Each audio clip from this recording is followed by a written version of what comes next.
The day grew lighter and warmer as they floated along. After a while, the river rounded a steep shoulder of land that came down upon their left. Under its rocky feet, like an inland cliff, the deepest stream had flowed, lapping and bubbling. Suddenly the cliff fell away. The shores sank. The trees ended. Then Bilbo saw a sight. The lands opened wide about him, filled with the waters of the river, which broke up and wandered in 100 winding courses, or halted in marshes and pools, dotted with isles on every side. But still a strong water flowed on steadily through the mist. Far away, its dark head in a torn crown, there loomed the mountain.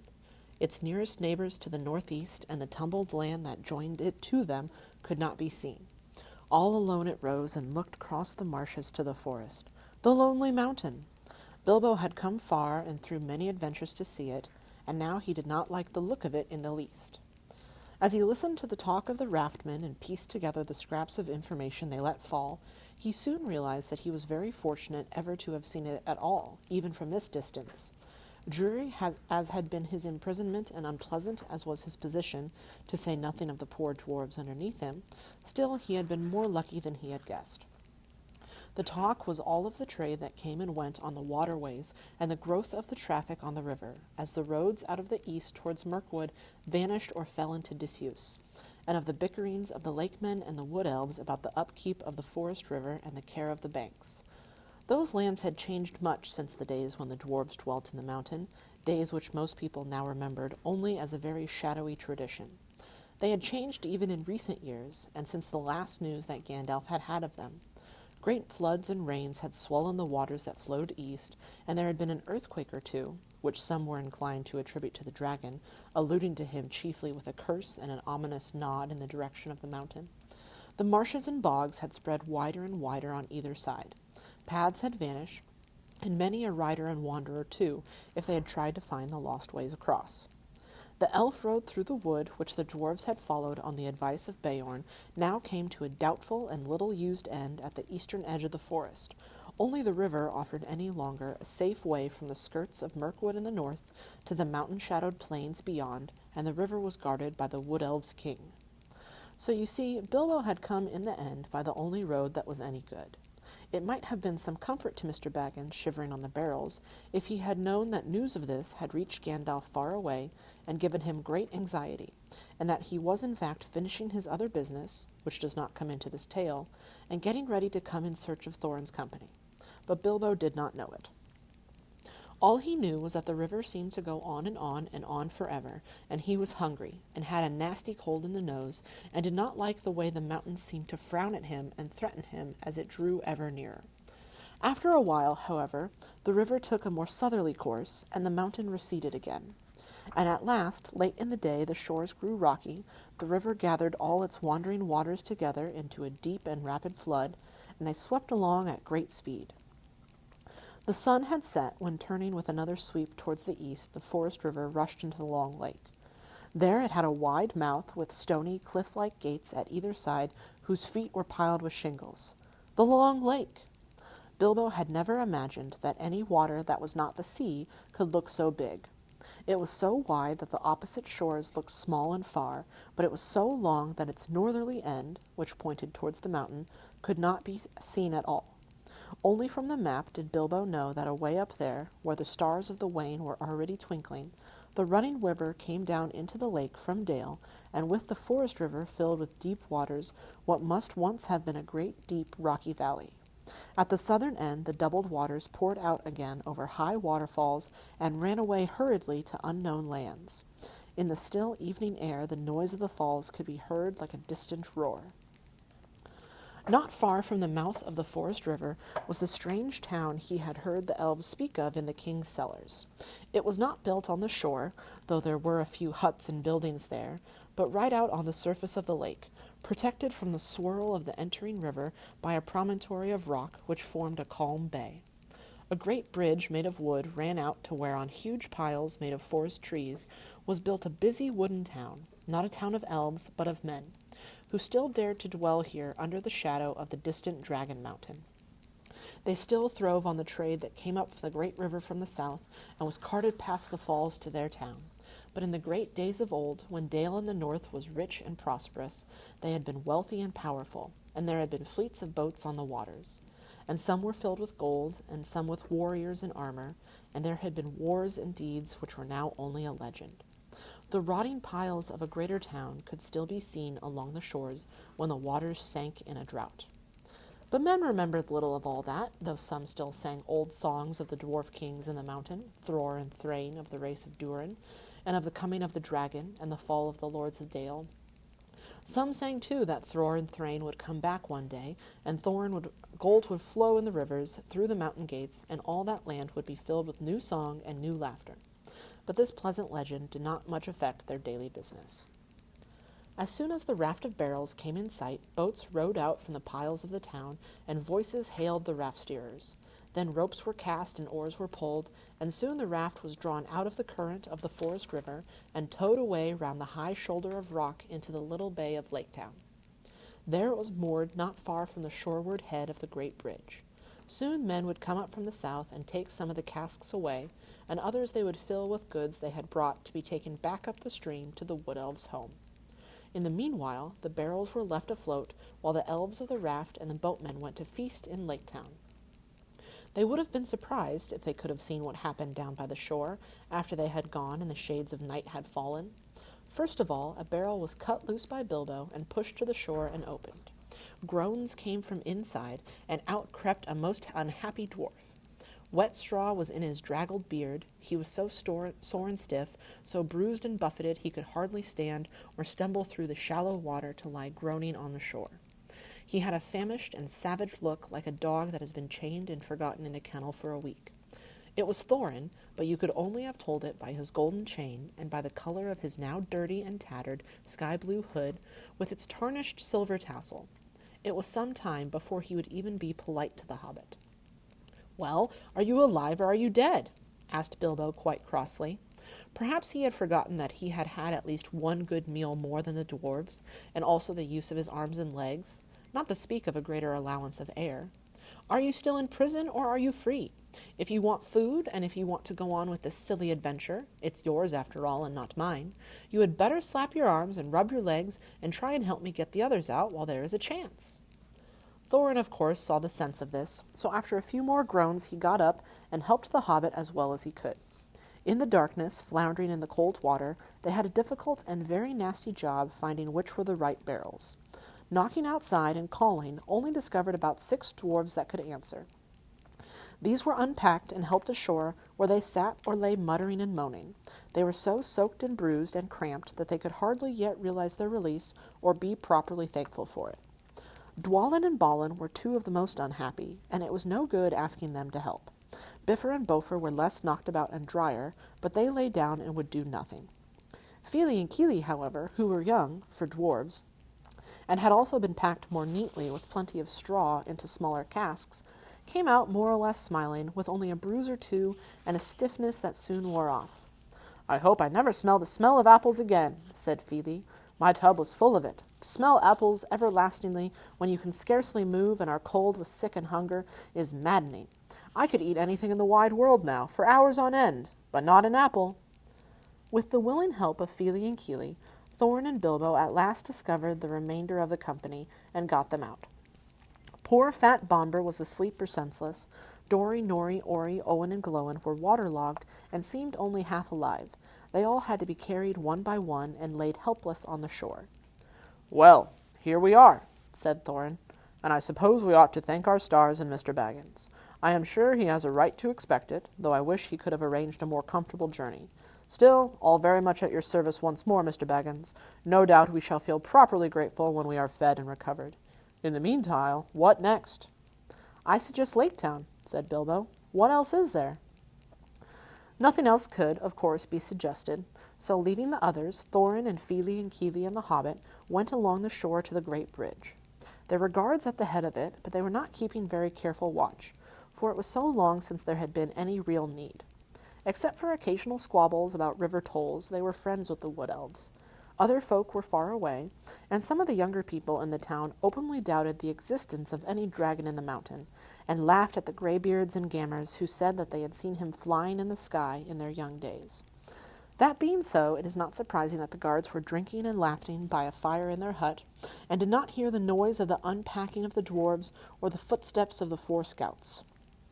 Their astonishment was enormous when Thorin Oakenshield stepped in through the door. "Who are you, and what do you want?" they shouted, leaping to their feet and groping for weapons. "Thorin, son of Thrain, son of Thror, king under the mountain," said the dwarf in a loud voice, and he looked it, in spite of his torn clothes and draggled hood.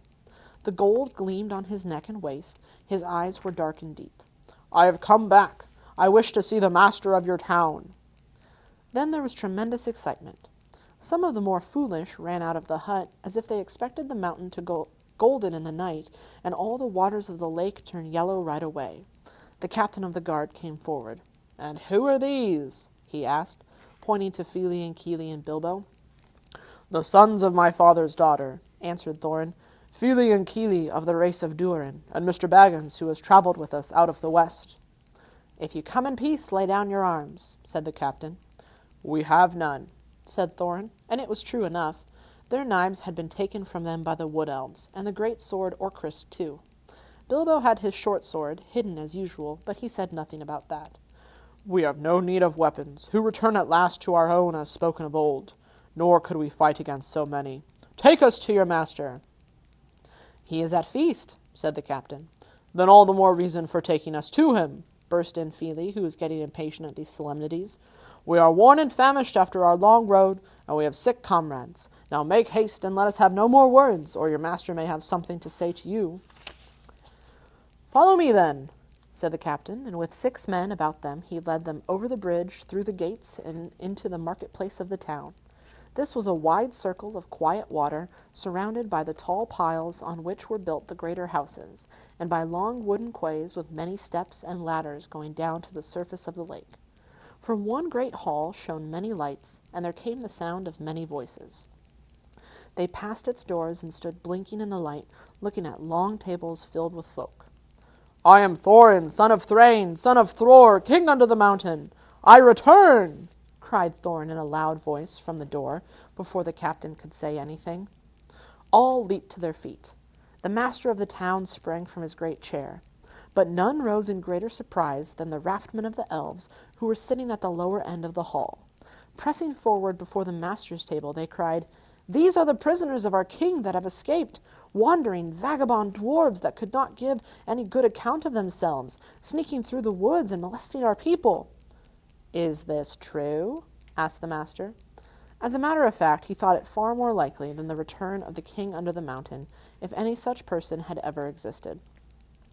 "It is true that we were wrongfully waylaid by the elven king and imprisoned without cause as we journeyed back to our own land," answered Thorin. "But lock nor bar may hinder the homecoming spoken of old, nor is this town in the wood elves' realm. I speak to the master of the town of the men of the lake, not to the raftmen of the king." Then the master hesitated and looked from one to the other. The elven king was very powerful in those parts, and the master wished for no enmity with him, nor did he think much of old songs, giving his mind to trade and tolls, to cargoes and gold, to which habit he owed his position. Others were of different mind, however, and quickly the matter was settled without him. The news had spread from the doors of the hall like fire through all the town. People were shouting inside the hall and outside it. The quays were thronged with hurrying feet. Some began to sing snatches of old songs concerning the return of the king to the mountain, that it was Thror's grandson and not Thror himself that had come back, did not bother them at all. Others took up the song, and it rolled loud and high over the lake. "The king beneath the mountains, the king of carven stone, the lord of silver fountains, shall come into his own. His crown shall be upholden, his harp shall be restrung, his halls shall echo golden to songs of yore resung. The wood shall wave on mountains, and grass beneath the sun. His wealth shall flow in fountains, and the rivers golden run. The streams shall run in gladness, the lakes shall shine and burn, all sorrow fail and sadness at the mountain king's return." So they sang, or very like that, only there was a great deal more of it, and there was much shouting as well as the music of harps and fiddles mixed up with it.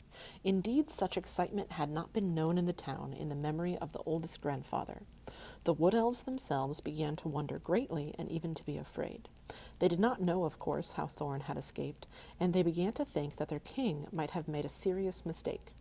As for the master, he saw there was nothing else for it but to obey the general clamor, for the moment at any rate, and to pretend to believe that Thorin was what he said. So he gave up to him his own great chair, and set Fili and Kili beside him in places of honor. Even Bilbo was given a seat at the high table, and no explanation of where he came in, no songs had alluded to him even in the obscurest way, was asked for in the general bustle. Soon afterwards, other dwarves were brought into the town amid scenes of astonishing enthusiasm. They were all doctored and fed and housed and pampered in the most delightful and satisfactory fashion. A large house was given to Thorin and his company, boats and rowers were put at their service, and crowds sat outside and sang songs all day, or cheered if any dwarf showed so much as his nose.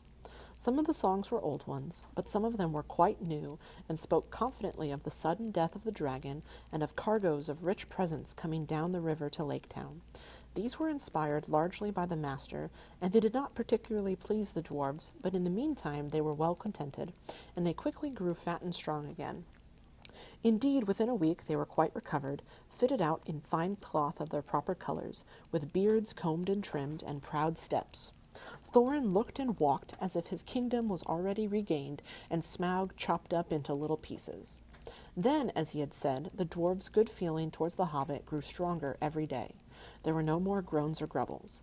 They drank his health, and they patted him on the back, and they made a great fuss of him, which was just as well, for he was not feeling particularly cheerful. He had not forgotten the look of the mountain, nor the thought of the dragon, and he had beside a shocking cold. For 3 days he sneezed and coughed, and he could not go out, and even after that his speeches at banquets were limited to, "Thank you very much." In the meanwhile, the wood elves had gone back up the forest river with their cargoes, and there was great excitement in the king's palace. I have never heard what happened to the chief of the guards and the butler. Nothing, of course, was ever said about keys or barrels while the dwarves stayed in Lake Town, and Bilbo was careful never to become invisible. Still, I dare say, more was guessed than was known, though doubtless Mr. Baggins remained a bit of a mystery. In any case, the king knew now the dwarves' errand, or thought he did, and he said to himself, "Very well, we'll see. No treasure will come back through Mirkwood without my having something to say in the matter, but I expect they will all come to a bad end, and serve them right." He, at any rate, did not believe in dwarves fighting and killing dragons like Smaug, and he strongly suspected attempted burglary or some sort, which shows he was a wise elf and wiser than the men of the town, though not quite right, as we shall see in the end. He sent out his spies about the shores of the lake and as far northward towards the mountain as they would go, and waited. At the end of a fortnight, Thorin began to think of departure. While the enthusiasm still lasted in the town was the time to get help. It would not do to let everything cool down with delay. So he spoke to the master and his counselors, and said that soon he and his company must go on towards the mountain. Then for the first time the master was surprised and a little frightened, and he wondered if Thorin was after all really a descendant of the old kings. He had never thought that the dwarves would actually dare to approach Smaug, but believed they were frauds who would sooner or later be discovered and be turned out. He was wrong. Thorin, of course, was really the grandson of the king under the mountain, and there is no knowing what a dwarf will not dare and do for revenge or the recovery of his own. But the master was not sorry at all to let them go. They were expensive to keep, and their arrival had turned things into a long holiday in which business was at a standstill. "Let them go and bother Smaug, and see how he welcomes them," he thought. "Certainly, O Thorin, Thrain's son, Thror's son," was what he said. "You must claim your own. The hour is at hand, spoken of old. What help can we offer shall be yours, and we trust to your gratitude when your kingdom is regained." So one day, although autumn was now getting far on, and the winds were cold, and leaves were falling fast, 3 large boats left Lake Town, laden with rowers, dwarves, Mr. Baggins, and many provisions. Horses and ponies had been sent round by circuitous paths to meet them at their appointed landing place. The master and his counselors bade them farewell from the great steps of the town hall that went down to the lake. People sang on the quays and out of windows. The white oars dipped and splashed, and off they went north up the lake on the last stage of their long journey. The only person thoroughly unhappy was Bilbo.